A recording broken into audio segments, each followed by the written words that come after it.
আসসালামু আলাইকুম ওয়া রাহমাতুল্লাহি ওয়া বারাকাতুহু। আলহামদুলিল্লাহি রাব্বিল আলামিন ওয়াসসালাতু ওয়াসসালামু আলা আশরাফিল আমবিয়াই ওয়াল মুরসালিন নবিয়িনা মুহাম্মদ ওয়া আলা আলিহি ওয়া আসহাবিহি আজমাইন, আম্মা বা'দ। সম্মানিত ছাত্র ভাইয়েরা, আমি এখন ক্লাস 2 এর ফিকর ক্লাস আরম্ভ করছি। বিষয় হচ্ছে ইস্তেখারার দোয়া। ইস্তেখারা শব্দের অর্থ হচ্ছে কল্যাণ কামনা করার দোয়া বা ভালো দিক কামনা করার দোয়া, উত্তম জিনিস কামনা করার দোয়া। ইস্তেখারা মানে খায়ের তলব করা, আল্লাহর নিকটে মঙ্গল কামনা করার দোয়া। তো এটি সাধারণত কোনো কাজ যখন মানুষ করতে যায় তখন এ কাজটি সে করবে কি করবে না, তার জন্য সফল হবে কি হবে না, এই জন্য এই কাজটি শুরু করার পূর্বে ইস্তেখারা করা। ইস্তেখারা করার পরে কাজটি শুরু করলে সে কাজে হয়তো আল্লাহ রাব্বুল আলামিন বরকত দান করবেন এবং তার জন্য কল্যাণকর হবে। তো আসুন আমরা জেনে নিই ইস্তেখারার দোয়াটি এবং তার নিয়ম কি, পদ্ধতি কি। এ মর্মে হাদিস এসেছে। হাদিসটি হচ্ছে এই: আন জাবির ইবনে আব্দুল্লাহ রাদিয়াল্লাহু আনহুমা ক্বালা কানা রাসূলুল্লাহ সাল্লাল্লাহু আলাইহি ওয়াসাল্লাম ইউআল্লিমুনাল ইস্তিখারাতা ফিল উমুরি কুল্লিহা কামা ইউআল্লিমুনা সূরাতা মিনাল কুরআন। ইয়াকুলু ইযা হাম্মা আহাদুকুম বিল আমরি ফালিয়ারকা রাকাআতাইনি মিন গায়রিল ফরিদাতি সুম্মা লিয়াকুল আল্লাহুম্মা ইন্নী আস্তাখিরুকা বিইলমিকা ওয়াস্তাগদিরুকা বিকুদরাতিকা ওয়া আসআলুকা মিন ফাদলিকাল আযীম ফাইন্নাকা তাকদিরু ওয়া লা আকদিরু ওয়া তা'লামু ওয়া লা আ'লামু ওয়া আনতা আল্লামুল গুয়ুব। আল্লাহুম্মা ইন কুনতা তা'লামু আন্না হাযাল আমরা খায়রুন লি ফি দীনি ওয়া মাআশি ওয়া আকিবাতি আমরি আও ক্বালা আজিলে আমরি। এই আকিবাতে আমরির জায়গাতে আজিলে আমরি এটাও বলা চলবে। ওয়া আজিলিহি ফাকদুরহু লি ওয়া ইয়াসসিরহু লি সুম্মা বারিক লি ফিহি ওয়া ইন কুনতা তা'লামু আন্না হাযাল আমরা শাররুন লি ফি দীনি ওয়া মাআশি ওয়া আকিবাতি আমরি আও ক্বালা ফি আজিলি আমরি ওয়া আজিলিহি ফাসরিফহু আন্নি ওয়াসরিফনি আনহু ওয়াকদুর লিয়াল খায়রা হাইথু কান সুম্মা রদিনি বিহি ক্বালা ওয়া ইউসাম্মি হাজাতাহু। সহিহ বুখারী। অর্থাৎ জাবির বিন আব্দুল্লাহ রাদিয়াল্লাহু তাআলা আনহু থেকে বর্ণিত, তিনি বলেন যে আল্লাহ রাসূল সাল্লাল্লাহু আলাইহি ওয়াসাল্লাম সব কাজের আমাদেরকে ইস্তেখারার অর্থাৎ কল্যাণ লাভ করার জন্য প্রার্থনা শিক্ষা দিতেন। যেমনভাবে আমাদেরকে কোরআনের সূরা শিক্ষা দিতেন। তিনি বলতেন, যখন তোমাদের মধ্যে থেকে কোনো ব্যক্তি গুরুত্বপূর্ণ কাজের পদক্ষেপ নেওয়ার ইচ্ছা করবে তখন সে যেন 2 রাকাত নফল নামাজ পড়ে অতঃপর এই দোয়াটি পড়ে, যে দোয়াটি আগে পড়া হলো।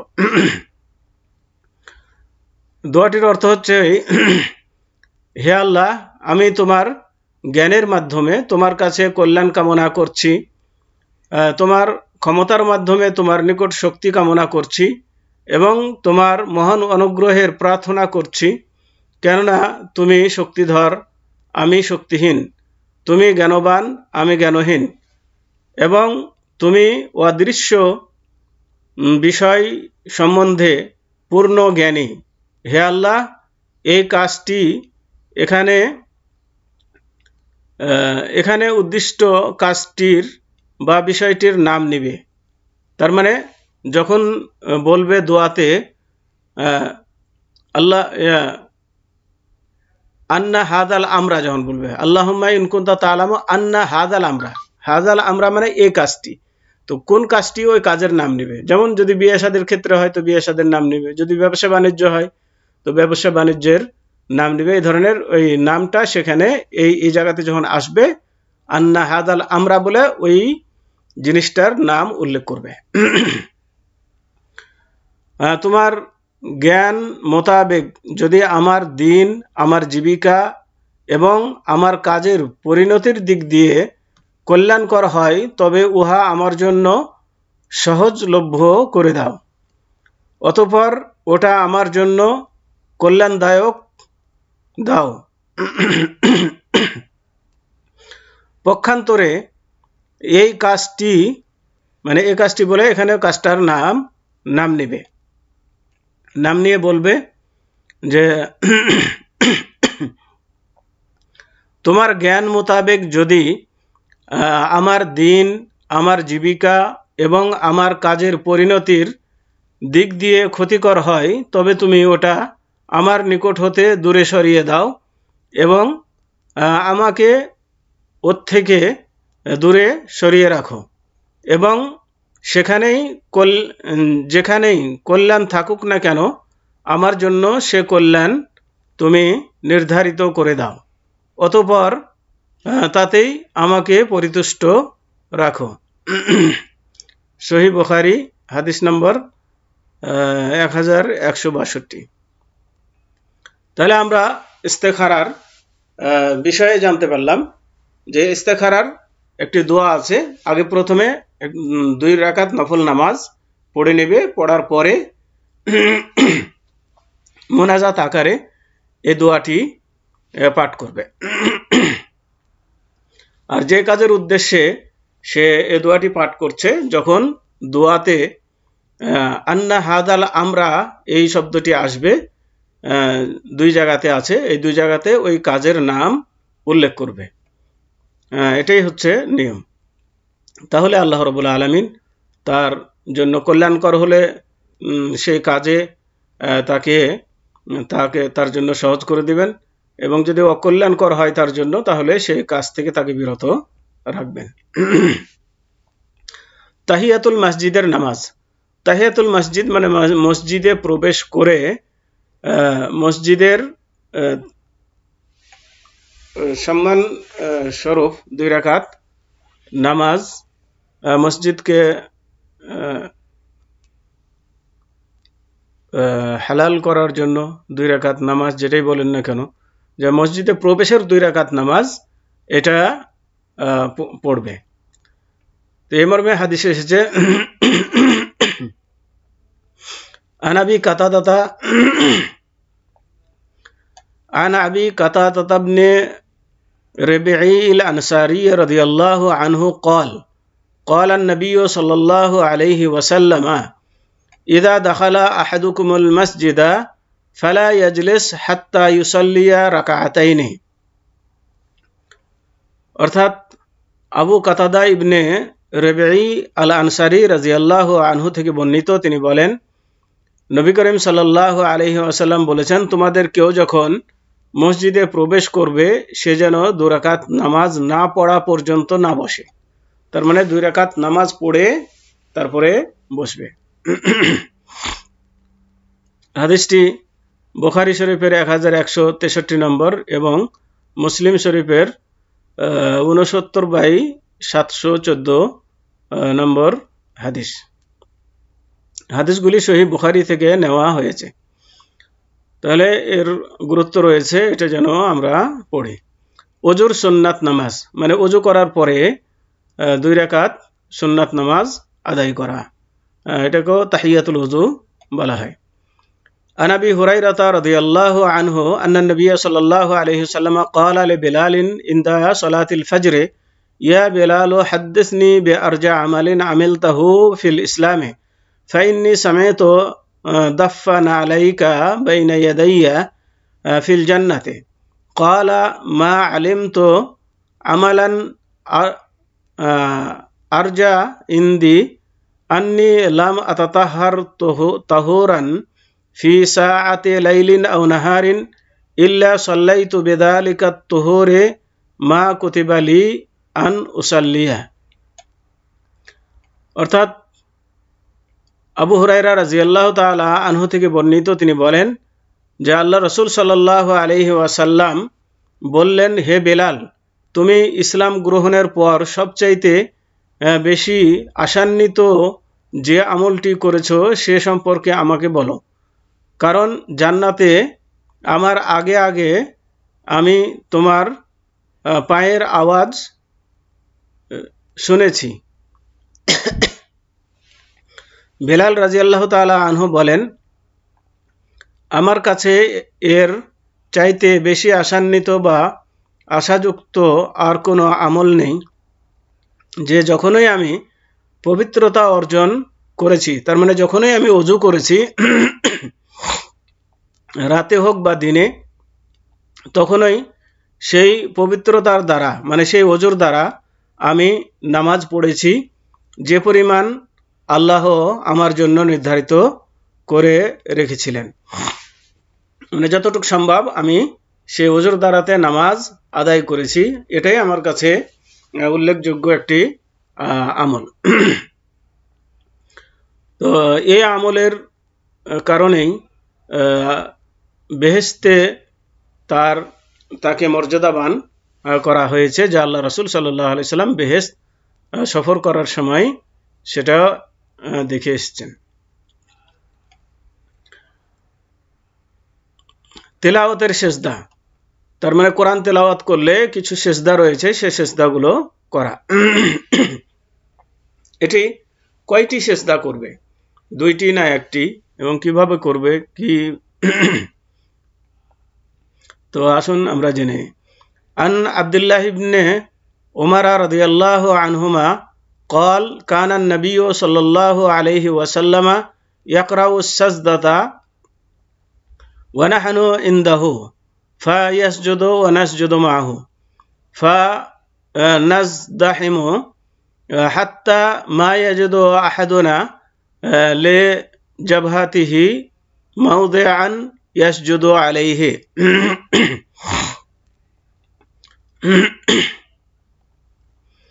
অর্থাৎ আব্দুল্লাহ বিন উমর রাদিয়াল্লাহু তাআলা আনহু থেকে বর্ণিত, তিনি বলেন, আল্লাহর নবী সাল্লাল্লাহু আলাইহি ওয়াসাল্লাম কোরআনের সেজদার আয়াত পড়তেন এবং আমরা তার আয়াত পাঠ করা শ্রবণ করার জন্য তার কাছে থাকতাম। তাই তিনি যখন সেজদার আয়াত পাঠ সেজদা করতেন, তখন আমরাও তার সাথে সেজদা করতাম। তাই আমরা ভিড়ে পড়ে যেতাম, ফলে অবস্থা এমন হয়ে যেত যে আমাদের মধ্যে থেকে কোনো কোনো ব্যক্তি সেজদা করার জন্য কপাল রাখার জায়গাও পেত না। তার মানে এটা গুরুত্ব বোঝানো হয়েছে। এখানে আমাদেরকে জানতে হবে যে তেলাওয়াতের সেজদা হচ্ছে একটি সেজদা, আর এই সেজদাতে সেজদার দোয়া পড়তে পারে, অথবা সাজাদা ওয়াজহিয়া লিল্লাযী খালাকাহু ওয়া সাক্কা সামআহু ওয়া বাসারাহু বিহাউলিহি ওয়া কুওয়াতিহি, এই দোয়াও পড়তে পারে। কৃতজ্ঞতার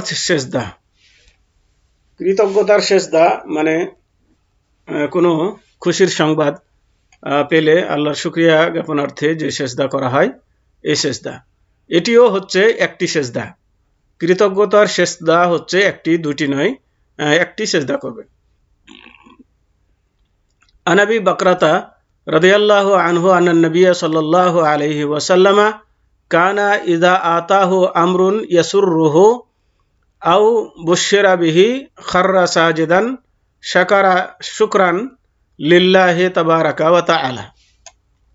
অর্থাৎ আবু বকরা রাদিয়াল্লাহু তাআলা আনহু থেকে বর্ণিত, তিনি বলেন যে নবী সাল্লাল্লাহু আলাইহি ওয়াসাল্লাম এর কাছে যখন আনন্দদায়ক কোনো সংবাদ আসতো অথবা তাকে কোনো সুসংবাদ দেওয়া হতো, তখন তিনি আল্লাহর কৃতজ্ঞতা জ্ঞাপন করার জন্য সেজদা করতেন, সেজদায় পড়ে যেতেন। যে সময়গুলিতে নামাজ পড়া নিষেধ, এই সময়গুলোতে নামাজ পড়া নিষেধ। এক, ফজরের পর থেকে সূর্য এক বর্ষা উপরে ওঠা পর্যন্ত। 2, সূর্য মধ্য আকাশে থাকার সময় পশ্চিম আকাশে ঢলে পড়া পর্যন্ত, মানে যখন সূর্য খাড়া থাকবে, মাথার উপরে থাকবে, তখন নামাজ পড়া নিষেধ। আসরের পর থেকে সূর্যাস্ত পর্যন্ত, এই সময়ে কোনো নামাজ পড়া নিষেধ।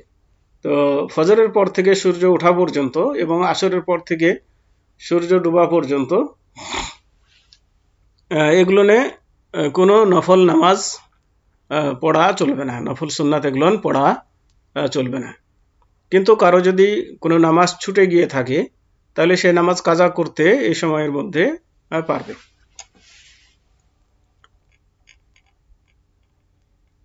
অসুস্থ ব্যক্তির নামাজ। আল্লাহ তাআলা বলেন, ওমা জাআলা আলাইকুম ফিদ্দীনে মিন হারাজ, অর্থাৎ আল্লাহ প্রকৃত ইসলাম ধর্মের কার্য সম্পাদনের দিনের ব্যাপারে তোমাদের উপরে কোনো কঠোরতা আরোপ করেননি। সূরাতুল হজ ৭৮ নম্বর আয়াত। আল্লাহ তাআলা আরো বলেন, লা ইউকাল্লিফুল্লাহু নাফসান ইল্লা ওসআহা, আল্লাহ কারো উপর এমন কোনো কষ্টদায়ক দায়িত্ব অর্পণ করেন না যা তার সাধ্যাতীত। সূরা বাকারা 286 নম্বর আয়াত। তার মানে অসুস্থ ব্যক্তি যেভাবে পারে সেভাবে নামাজ আদায় করবে। তার মানে দাঁড়িয়ে পারলে দাঁড়িয়ে, না পারলে বসে, না পারলে শুয়ে, না পারলে ইশারায় এভাবে পড়বে। এরপরে যদি কষ্ট হয় তাহলে 2 নামাজকে একসাথে, যেমন জোহর আসরকে জোহরের সময় অথবা আসরের সময় পড়ে নেবে, অথবা মাগরিব এশাকে মাগরিবের সময় একসাথে পড়ে নিতে পারবে। অসুস্থ ব্যক্তির নামাজের পদ্ধতি। অসুস্থ ব্যক্তি কিভাবে নামাজ পড়বে। আন ইমরান ইবনে হুসাইন রাদিয়াল্লাহু আনহুমা قال كانت بي بواسير فسألت النبي صلى الله عليه وسلم عن الصلاة فقال صل قائما فإن لم تستطع فقاعدا فإن لم تستطع فعلى جنب। ইমরান বিন হুসাইন রাদিয়াল্লাহু তাআলা আনহুমা থেকে বর্ণিত, তিনি বলেন যে তিনি বলেছেন, আমার অর্শরোগ ছিল, তাই আমি নবী করিম সাল্লাল্লাহু আলাইহি ওয়াসাল্লামকে নামাজ সম্বন্ধে প্রশ্ন করলাম। তিনি বললেন, দাঁড়িয়ে নামাজ পড়ো, তবে অক্ষম হলে উপবিষ্ট অবস্থায় নামাজ পড়ো, আর তাতেও অক্ষম হলে কাত হয়ে শুয়ে নামাজ পড়ো। বুখারী এবং মুসলিম। যদি অসুখের তীব্রতার কারণে সসময়ে নামাজ পড়তে অক্ষম হয় তাহলে জোহর ও আসর একত্রে জমা করে জোহর অথবা আসরের সময়ে পড়া জায়েজ, এবং মাগরিব ও ঈশা জমা করে মাগরিব অথবা ঈশার সময়ে পড়া বৈধ। যাদের উপর নামাজ ওয়াজিব নয়, ঋতুবতী মহিলা। এরপরে নেফাসগ্রস্ত মহিলা। ঋতুবতী মানে মাসিক, মেন্স যাদের হয়, তো মেন্স অবস্থায় নামাজ পড়া নিষেধ, এবং এই নামাজগুলো তার জন্য কাজাও করতে হবে না, এগুলো মাপ। তবে রোজা যদি হয় তাহলে রোজা কাজা করতে হবে, রোজা মাপ নাই। 2, নেফাসগ্রস্ত মহিলা। নেফাস বলা হয় সন্তান প্রসবোত্তর যে রক্তস্রাব হয়, ওই সময়টা, ওই রক্তস্রাবকে নেফাস বলা হয়। তো এই অবস্থায় নামাজ পড়া নিষেধ, এবং তার জন্য এই সময়ের নামাজগুলো মাপ, তাকে আর এই নামাজগুলো আদায় করতে হবে না। তবে এই সময় যদি রোজা কাজা হয় তাহলে রোজাগুলো কাজা করতে হবে, আদায় করে নিতে হবে পরবর্তী সময়ে। পাগল ব্যক্তি, যে পাগল, যার হুঁশ জ্ঞান ঠিক নেই, এই ব্যক্তির উপরে নামাজ ফরজ নাই, তাকে নামাজ পড়তে হবে না। মুসাফিরের নামাজ। আল্লাহ তাআলা বলেন, ওয়াইদা যরাবতুম ফিল আরদে ফালাইসা আলাইকুম জুনাহুন আন তাকসুরু মিনাস সালাহ, যখন তোমরা দেশ বিদেশে সফর করবে তখন নামাজ কসর করলে কোনো দোষ নেই। সূরা নিসা 101 নম্বর আয়াত। নামাজ জমা ও কসর করে পড়া। কসর ও জমার রূপ সময়। ফজর 2 রাকাত পড়তে হবে। ফজরে কসর করা চলবে না। কসর মানে কমিয়ে পড়া, মানে 4 রাকাতের জায়গাতে 2 রাকাত নামাজ পড়াকে বলা হয় কসর। তো ফজরের 2 রাকাত এবং মাগরিবে কসর নেই। ফজর 2 রাকাতই পড়তে হবে, মাগরিব 3 রাকাতই পড়তে হবে। জোহর 2 রাকাত, আসর 2 রাকাত, মাগরিব 3 রাকাত, ইশা 2 রাকাত। ফজরের সময়ে পড়বে, জোহর অথবা আসরের সময়ে জমা করে। তার মানে জোহর এবং আসরকে 2 ওয়াক্তের নামাজকে কসর করবে এবং এক সময়ের মধ্যেই আদায় করে নেবে। তার মানে 2 নামাজকে হয় জোহরের সময়ে আদায় করে নেবে, জোহর আসর একসাথে জোহরের সময়ে, অথবা জোহর আসর একসাথে আসরের সময়ে আদায় করে নেবে। মাগরিব অথবা এশার সময়ে, তার মানে মাগরিব এবং এশাকে হয় মাগরিবের সময়ে একসাথে আদায় করে নেবে, আগে মাগরিব তারপরে এশা, অথবা এশারের সময়ে একসাথে আদায় করবে, আগে মাগরিব তারপরে এশা একামত দিয়ে। বিশেষ দ্রষ্টব্য, মুসাফিরের যাত্রাকালে বিশ্রামের জন্য অবতরণ করলে তার পক্ষে প্রত্যেক নামাজ নির্ধারিত সময়ে জমা ছাড়াই কসর করে পড়া উত্তম। যখন সে গন্তব্যস্থলে অবস্থান করবে তখন কসর করে পড়বে, কিন্তু জমা না করাটাই উত্তম, কিন্তু করলে করতেও পারে। সফরের দূরত্ব, কতদূর সফর করলে সে মুসাফির হবে এবং তার জন্য এই সমস্ত বিধান বৈধ হবে। কসর করা বৈধ এমন সফরের দূরত্ব নির্ণয় করার জন্য ওরফ বা প্রচলিত প্রথার দিকে প্রত্যাবর্তন করতে হবে। মানে যে দেশে বা যেই সমাজ যাকে সফর বলে, যতটুক গেলে তাকে সফর বলে আখ্যায়িত করে, এই এতটুক সফর করলেই তাকে মুসাফির হিসাবে ধরা হবে। মুসাফির তার শহরের আবাদি থেকে বেরিয়ে কসর আরম্ভ করবে। মুসাফির যখন তার যে শহরে সে বাস করে সেই শহরের গণ্ডি পেরিয়ে যাবে তখন থেকেই সে কসর আরম্ভ করবে, বা গ্রাম যে গ্রামে বাস করে সেই গ্রামের সীমা পের হয়ে গেলেই সেখান থেকে সে কসর শুরু করবে। সফরের সময়সীমা, সফরের সময়সীমা কতটুকু?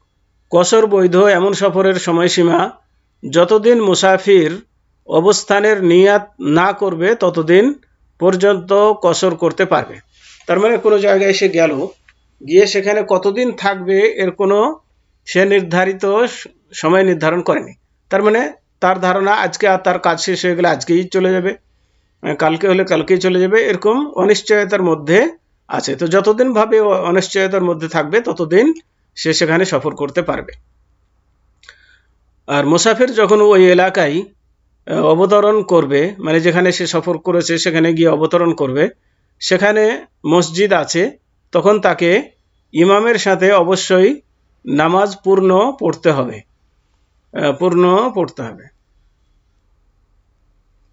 তাহলে মানে স্থানীয় ইমামের সাথে যদি নামাজ আদায় করে মুসাফির, তাহলে স্থানীয় ইমামের সাথে তাকে পূর্ণ নামাজ পড়তে হবে, তখন তার জন্য কসর চলবে না। কিন্তু যখন সে একাই পড়বে তখন তার জন্য কসর চলবে, বা মুসাফিরদের সাথে যখন পড়বে, মুসাফির যদি ইমাম হয় তাহলে তার সাথে কসর করতে পারবে। সফরে যা বৈধ, সুনানে রাতেবা ছেড়ে দেওয়া বৈধ। সুনানে রাতেবা বলতে যে নামাজের আগে পিছে যে সমস্ত সুন্নাতগুলো আছে 12 রাকাত, সেই সুন্নাতগুলো ছেড়ে দেওয়া বৈধ। তবে ফজরের সুন্নাত ও বেতের না ছাড়াই উত্তম, তবে ছেড়ে দেওয়া জায়েজ আছে। জুমার নামাজ ছেড়ে দেওয়া বৈধ, জুমার নামাজ ছেড়ে দেওয়া বৈধ, কিন্তু জোহরের নামাজ তাকে পড়তে হবে। 3 রোজাদারের রোজা ছেড়ে দেওয়া বৈধ, তো এগুলো তার জন্য বৈধ। সফরের সময়সীমার ব্যাপারে আরেকটি জিনিস যেটা জেনে থাকা দরকার, যে জায়গাতে সে অবস্থান করছে, যে জায়গাতে সফর করেছে, সেখানে যদি সে 4 দিনের অধিক থাকার নিয়াত করে ফেলে, তাহলে সেখানে পৌঁছার পর থেকে তাকে পূর্ণ নামাজ পড়তে হবে। আর 4 দিনের কম থাকার যদি নিয়াত করে তাহলে যতদিন থাকবে ততদিন, এই 4 দিনের কমে যতদিন থাকবে ততদিন সে কসর করতে পারবে।